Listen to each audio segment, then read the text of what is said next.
আলহামদুলিল্লাহ, আমি আর আমার ছেলে বাড়ি থেকে বেরিয়ে হলাম নামাজ পড়ার উদ্দেশ্যে। সাত গ্রামের মাঠে নামাজ পড়তে যাচ্ছি। সবাই আমাদের জন্য দোয়া করবেন। আলহামদুলিল্লাহ আলহামদুলিল্লাহ, রোজা 30টার পরে আজকে পবিত্র ঈদুল আজহার ঈদ। দেখেন কত সুন্দর পরিবেশ, সাত গ্রামের মানুষ এক জায়গায় হয়ে গেছে। ইনশাল্লাহ সবাইকে জানাই পবিত্র ঈদের শুভেচ্ছা ও ঈদ মোবারক। ঈদ মোবারক। কোনো ব্যক্তি অগ্রসর হইতে পারবে না। কয়টা প্রশ্ন জোরে বলেন, কয়টা? 4টা প্রশ্ন। প্রথম প্রশ্ন হবে, বান্দা আমি আল্লাহ তোমাকে যে হায়াত দিয়েছিলাম, এই হায়াতটা কোন কাজে ব্যয় করেছিলে? শুধু দুনিয়া নিয়ে ব্যস্ত ছিল না? আমি আল্লাহ দান করিলে মাল কমে না, নেকির পাল্লা হয় ভারী।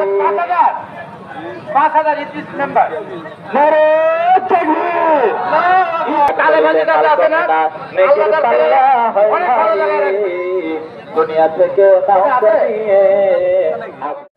এই ঈদগাহ মাঠে 7টি গ্রামের মানুষ নামাজ আদায় করে থাকে। তো সকল মানুষের জন্য দোয়া ও ভালোবাসা চাচ্ছি।